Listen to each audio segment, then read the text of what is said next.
रमेश बिदुड़ी ठीक कह रहे हैं क्या? 4 महीने तो दिखी नहीं, अब सड़कों पर हिरनी की तरह दौड़ती कूदती दिखाई दे रही हैं, आपको पकड़ना मुश्किल हो रहा है। कभी आपके किजी बाप बदल लिया आतिशी ने, आपके आंसू भी छलकते हैं, अच्छी खासी संज्ञाओं से नवाजा जा रहा है, इसे आप कैसे देखती हैं? 5 साल में काम किया है, चाहे पानी की लाइन हो, सीवर की लाइन हो, सड़कें बनवाना हो। वो सड़कों पर गड्ढे कहाँ की सड़कों पर हैं? पानी की टोंटियों में भी सूअर का जो पानी आ रहा है, सीवर का, वो कहाँ आ रहा है? 10,000 किलोमीटर से ज्यादा सड़कें बनी हैं। वो पेरिस और लंदन जैसी जो सड़कें बननी थी, उसका क्या हुआ? संदीप जी, अगर आपने मुझे अपने शो पे बुलाया है तो मेरी भी बात सुन लीजिए। हाँ। अगर आपको ही बोलना है तो आप मेरे बिना ही शो कर सकते हैं। तो इतना काम पर विश्वास था तो ये 2100 रुपए महिलाओं को 10 साल सत्ता सुख भोगने के बाद दे रहे हैं। तो जैसा कि आप सब जानते हैं, दिल्ली में चुनावी माहौल अपने चरम पर है और सत्ता पक्ष व विपक्ष की ओर से आरोप प्रत्यारोप का दौर जारी है। इस बीच चुनावी वादों का तो अंबार फलक चुका है, तो वहीं बीजेपी ने चुनाव प्रचार के लिए अपने स्टार कैंपेनर्स की लिस्ट जारी कर दी है, जिसमें पीएम मोदी, अमित शाह व सीएम योगी जैसे बड़े चेहरे शामिल हैं। तो वहीं दूसरी ओर सीएम आतिशी का संदीप चौधरी के साथ एक मजेदार इंटरव्यू देखने को मिला, जिसमें एक गल संदीप चौधरी ने आम आदमी पार्टी के पुराने वादों का मुद्दा उठाया और दिल्ली में सड़क, पानी व दिल्ली के एयर क्वालिटी को लेकर कई बड़े तीखे सवाल पूछते देखे गए। तो वहीं इन सवालों पर सीएम आतिशी की बातें सुनने लायक व रिएक्शन देखने लायक होता है, जिसे हम आज की इस वीडियो में देखेंगे। आपको तो पकड़ना भी मुश्किल हो गया आतिशी, बड़ी मुश्किल से आपसे ये इंटरव्यू मिला। वो रमेश बिदुड़ी ठीक कह रहे हैं क्या? 4 महीने तो दिखी नहीं, अब सड़कों पर हिरनी की तरह दौड़ती कूदती दिखाई दे रही हैं, आपको पकड़ना मुश्किल हो रहा है। नहीं, पर हिरनी है क्या आप? रमेश बिदुड़ी वो आपके खिलाफ उम्मीदवार भी हैं कालका से, वो कभी आपके किजी बाप बदल लिया आतिशी ने, आपके आंसू भी छलकते हैं, अच्छी खासी संज्ञाओं से नवाजा जा रहा है, इसे आप कैसे देखती हैं, बतौर महिला भी, बतौर मुख्यमंत्री भी? कालका जी का चुनाव दिल्ली के चुनाव का एक प्रतीक बन गया है कि एक तरफ एक पढ़े लिखे प्रोफेशनल काम करने वाले लोगों की पार्टी है और दूसरा तरफ गाली गलौच पार्टी है। कि एक तरफ मैं चुनाव के लिए खड़ी हूँ जिसने कालका जी के लिए पिछले 5 साल में काम किया है, चाहे पानी की लाइन हो, सीवर की लाइन हो, सड़कें बनवाना हो, पार्क्स बनवाना हो।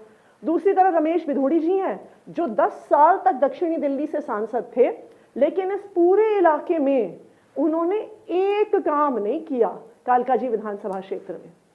तो आज आए हैं वो इतने सालों बाद, अब गाली गलौच तो वो सड़कों पर गड्ढे कहाँ की सड़कों पर हैं?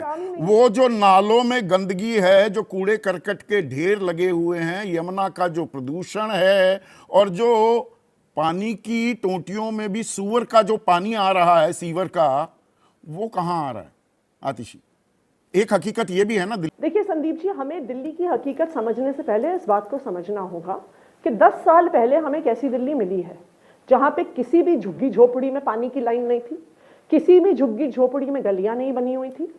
1790 से ज्यादा कच्ची कॉलोनियां थी जहां पे सड़क नहीं थी, नाली नहीं थी, पानी की पाइपलाइन नहीं थी, जहां पे सीवर की पाइपलाइन नहीं थी। ये स्थिति हमने इससे पिछली सरकार से हमें विरासत में मिली थी। तब कहा जाता था कि झुग्गी झोपड़ी में सरकार का पैसा नहीं लग सकता, तब कहा जाता था कि कच्ची कॉलोनियों में सरकार का पैसा नहीं लग सकता। पिछले 10 साल में दिल्ली के आम लोगों को हमने सुविधाएं दी हैं। 10,000 किलोमीटर से ज्यादा सड़कें बनी हैं। जहां दिल्ली में पहले घर के पानी की जो टोटियां हैं उनमें सीवर का पानी आ रहा है ना आजकल। सुन लीजिए, हाँ देखिए संदीप जी, ऐसा नहीं है। देखिए कुछ जगह पे मैं ये नहीं कह रही हूं कि हर समस्या का समाधान हो गया है, लेकिन ये पिछले 10 साल में दिल्ली की आम लोगों की जिंदगी में जितना विकास हुआ है उससे पहले बिल्कुल नहीं हुआ। और मैं बताऊं, दिल्ली की इस दुर्दशा का जिम्मेदार कौन है? क्यों दिल्ली में सुविधा नहीं थी? क्योंकि डीडीए ने, जो केंद्र सरकार के अधीन आती है, उनका काम था लो कॉस्ट हाउसिंग देना, उनका काम था मकान बनाना। डीडीए का काम था जहां पे कॉलोनी काटती हैं वहां पे सड़क बनाए, पानी की लाइन डाले, सीवर की लाइन डाले, नालियां बनाए, स्कूल बनाए, डिस्पेंसरी बनाए। लेकिन डीडीए ने दिल्ली में कोई भी काम नहीं किया। इसकी वजह से दिल्ली में ये कच्ची कॉलोनी काम होने ही नहीं दिया। आप जहां पे पानी नहीं, जहां पे सीवर नहीं, जहां पे पॉलिटिक्स ऑफ ब्रिंकमैनशिप करते हैं, बात बात पर आप लड़ाई करते हैं। अरविंद केजरीवाल हर बात पर अगर एलजी के साथ, केंद्र सरकार के साथ उलझ जाएंगे। और अब मौजूदा जो उपराज्यपाल हैं उन्होंने तो कहा कि भाई आतिशी 1000 गुना अच्छी है अरविंद केजरीवाल से कम वार्तालाप करने को तैयार हैं, तो हम कदम ताल करते हैं। अब आप कदम ताल करेंगे नहीं, अड़ंगी लगाते रहेंगे तो ये हाल होगा, ये दुर्दशा होगी। देखिए संदीप जी, अगर एलजी साहब को मेरा काम पसंद है, वो मेरी तारीफ कर रहे हैं, तो मैं भी तो आम आदमी पार्टी की हूँ, दे दें आम आदमी पार्टी को वोट। दूसरी बात, मैं आज चैलेंज करती हूँ, मैं बीजेपी को चैलेंज कर रही हूँ। वो कहते हैं जी कि आम आदमी पार्टी वाले लड़ते हैं, दिल्ली तो आधी सरकार है, आधी की भी 1/4 पावर उन्होंने छीन ली है। लेकिन मैं आज आपके शो पे बीजेपी को चैलेंज करती हूँ, उनकी 20 या 22 राज्यों में सरकार है, शायद जो भी एग्जैक्ट नंबर है वो आपको 18 राज्य हैं, मैं जो आज और चैलेंज जोड़ कर रही सकते हूँ हैं, बीजेपी 20, वाले हाँ। अपना एक राज्य, हाँ, मैं चैलेंज करती हूँ बीजेपी कोई एक राज्य बता दे जहां पे वो 24 घंटे बिजली देते हैं। कोई एक राज्य बता दे जहां पे सरकारी स्कूल के बच्चे फ्रांस जा रहे हैं, पेरिस जा रहे हैं फ्रेंच सीखने के लिए। वो पेरिस और लंदन जैसी जो सड़कें बननी थी, उसका क्या हुआ? आपके पुराने सहयोगी, पुराने दोस्त राहुल गांधी नालों के किनारे सैर करते भी दिखाई दिए और कहा कि अरे वो दिल्ली की सड़कें बननी थी लंदन पेरिस की तरह। क्या हुआ उनका? संदीप जी, अगर आपने मुझे अपने शो पे बुलाया है, इतनी मुश्किल से जद्दोजहद से 10 दिन से परस्यू करके, तो मेरी भी बात सुन लीजिए। हाँ। अगर आपको ही बोलना है तो आप मेरे बिना ही शो कर सकते हैं। हाँ। ठीक है ना जी? तो देखिए, भारतीय जनता पार्टी का जो एक काम है ना, उनका पूरा चुनाव एक ही चीज पे टिका हुआ है। अरविंद केजरीवाल को गाली दो, आतिशी को गाली दो, आम आदमी पार्टी को गाली पे तो आते हैं, पर प्रदूषण से तो शुरू हुई थी, आपने पूरी कहानी सुना दी। अरे संदीप जी सुन लीजिए। हाँ। संदीप जी सुन लीजिए एक मिनट, क्यों गाली गलौज पे उतर रहे हैं? क्यों आपको अरविंद केजरीवाल? गाली गलौज पे भी आता हूं, अरविंद केजरीवाल पे भी आता हूं, लेकिन प्रदूषण का एक सवाल, मैं थोड़ा एनसीएपी, एक सेकंड आतिशी, मेरी सिंपल सा कहना है, बीजेपी ने 10 साल जो काम किया वो बताएं, आम आदमी पार्टी ने जो 10 साल जो काम किया है वो बताएंगे, उस पर बात की जाए। उसी काम की एक वानगी में देना चाह रहा था। एनसीएपी का जो फंड होता है, नेशनल क्लीन एरिया प्रोजेक्ट, 19 शहर, and Delhi is a city state, मतलब इसमें तो कोई आपको वो नहीं हो सकता एतराज। तो 19 शहरों में से सबसे नीचे वाले 5 शहरों में आता है दिल्ली। खर्च जो है 42 करोड़ 69 लाख का, 42 करोड़ 69 लाख का फंड है। 68% उसका इस्तेमाल ही नहीं किया आप लोगों ने पिछले साल। तो प्रदूषित तो होगी ना दिल्ली। संदीप जी, हम केंद्र सरकार के फंड से क्या खर्च करें, एनसीएपी से खर्च करें, दिल्ली सरकार के पैसे से खर्च करें, उससे आपको क्या फर्क पड़ रहा है? अगर दिल्ली सरकार एक इकलौती सरकार है जिसने प्रदूषण कम करने पे काम किया है, आज दिल्ली की पूरी बस फ्लीट को इलेक्ट्रिक में कन्वर्ट किया जा रहा है। अब देश छोड़िए, पूरी दुनिया में second largest electric bus fleet Delhi में है। नहीं, देश की जो समस्याओं में एक बड़ी दिक्कत तो दिल्ली में ये है, इस सवाल का तो जवाब दीजिए। अरविंद केजरीवाल वो तो सशर्त जमानत पर हैं, वो दिल्ली सचिवालय नहीं जा सकते, मुख्यमंत्री के दफ्तर नहीं जा सकते, सरकारी फाइल पर साइन नहीं कर सकते, किसी अधिकारी से मिल नहीं सकते। 8 तारीख को आप जीत भी गए तो मुख्यमंत्री कौन होगा आतिशी? दिल्ली के मुख्यमंत्री अरविंद केजरीवाल जी ही होंगे। क्यों? क्योंकि दिल्ली की जनता उनको मुख्यमंत्री के रूप में देखना। अदालत की शर्तों का क्या होगा? सशर्त जमानत है। बात कर रहे हैं हम लोग 10 साल से अलग अलग तरह की शर्तों से ही जूझ रहे हैं, फिर भी हमने। पर ये तो अदालती आदेश की अवमानना नहीं हो जाएगी अगर अरविंद केजरीवाल, अगर आपको बहुमत मिलती है, उसमें भी बड़ा अगर है। संदीप जी आप उसकी चिंता मत करिए।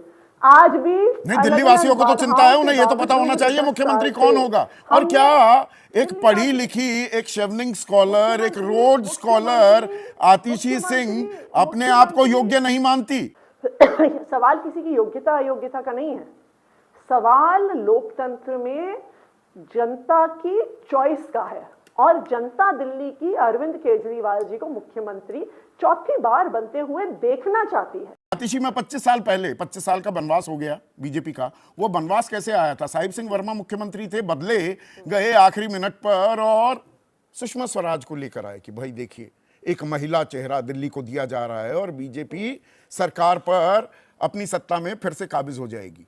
25 साल का बनवास हो गया, आपको मुख्यमंत्री बनाया गया, बनवास की तरफ जा रही है आम आदमी पार्टी। इतिहास कुछ ऐसे संकेत देता है कि आप अपने ऑफिस से बाहर जरा निकलिए संदीप जी, हमेशा एसी कमरों में बैठना ठीक नहीं है ना। मैं तो सड़कों पर निकल रहा हूँ, मेरी रिपोर्ट देखिएगा। दिल्ली का चौधरी कौन है अभी देखिए, बहुत खाना भी खा रहा हूँ, खाने का जायका भी ले रहा हूँ, दिल्ली की राजनीति का जायका भी ले रहा हूँ।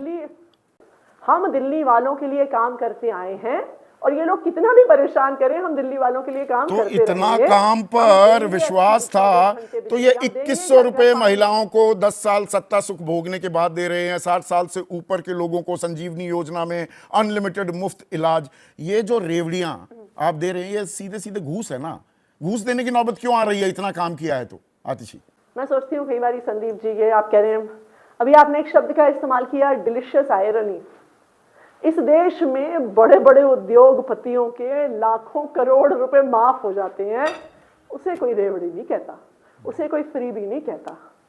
एक आम परिवार को 200 यूनिट बिजली फ्री मिल जाती है, वो रेवड़ी हो जाती है। जनता को आप मूर्ख समझना बंद कर दीजिए। खैर, इधर संदीप चौधरी ने सीएम आतिशी से उनकी ही कई बातों को लेकर तीखे सवाल पूछे तो उधर शहजाद पूनावाला ने केजरीवाल के पुराने वादों का जिक्र करते हुए राजदीप सरदेसाई पर तंज कसा है। उन्होंने सोशल मीडिया पर यह वीडियो पोस्ट किया है और काफी दिनों से गायब हो चुके राजदीप सरदेसाई को वापस आने के लिए निमंत्रित किया है। साथ ही उन्होंने यमुना नदी की सफाई का मुद्दा उठाते हुए ये कहा। नमस्कार फ्रेंड्स, आज मैं ये स्पेशल वीडियो बना रहा हूँ मेरे फ्रेंड राजदीप सरदेसाई के लिए। राजदीप जी, कम बैक, वापस आ जाइए। कहाँ चले गए आप?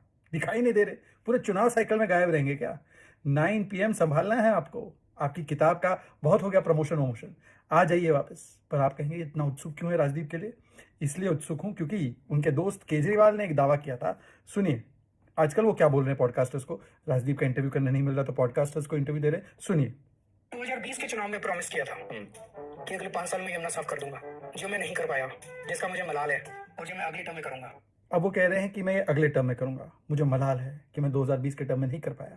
पर याद कीजिए कि इस व्यक्ति ने, केजरीवाल ने, क्या बोला था राजदीप सरदेसाई को। अभी कोई कह रहा था यमुना साफ नहीं की, मैंने 2025 तक का टाइम मांगा, 25 तक ना करूं तो मेरे को वोट मत देना। इसी तरह से 5 साल का टाइम चाहिए, 5 साल के लिए। हम लोग 5 साल में ना करें, अगली बार वोट मत देना। हम ये प्ले करेंगे 2025 में कि अरविंद केजरीवाल ने गोवा में कहा है कि if I don't clean up the Yamuna. Goa में नहीं कहा, मैंने 10 बार दिल्ली में भी कहा है। आप मेरी दिल्ली की बातें नहीं सुनते। मैंने 10 बार दिल्ली में बोला है कि अगर मैं 2025 तक यमुना साफ मत करूं, अगली बार मेरे को वोट मत देना। आए 2025 तक मैं यदि यमुना साफ ना करूं तो मुझे अगली बार वोट मत देना। आप बोल रहे हैं कि 2025 तक नहीं कर पाया, मैं मलाल है, मुझे बड़ा मलाल है। मिस्टर राजदीप सरदेसाई, प्लीज लौट आइए। मैं तो अब चिकलेट्स भी नहीं खा रहा और मैं आपका इंटर्न भी रहा हूं, अब इंटर्न नहीं हूं, जो भी हूं। मैं आपको रिक्वेस्ट कर रहा हूं कि आइए, संभालिए 9 बजे की पिच। तो इधर बसपा प्रमुख मायावती का महाकुंभ को लेकर बड़ा रिएक्शन देखने को मिला है। दरअसल उनसे जब मीडिया कर्मी द्वारा यह सवाल पूछा गया कि क्या आपको महाकुंभ का निमंत्रण मिला है और क्या आप महाकुंभ जाएंगी, और इस सवाल का जवाब देते हुए उन्होंने ये कहा। ये जो कुंभ का जो महाकुंभ का जो स्नान है या मेला जो लगा हुआ है, इसके बारे में लोगों की अपनी अपनी आस्थाएं होती हैं। तो जो आस्था रखता है वो लोग जा रहे हैं, तो मुझे इसके बारे में क्या बोलना है? इसमें कोई निमंत्रण थोड़ी ना दिया जाता है। ये तो अपनी अपनी आस्था होती है। ऐसे वीडियोस के लिए और हमारे साथ जुड़े रहने के लिए चैनल को सब्सक्राइब जरूर कीजिएगा।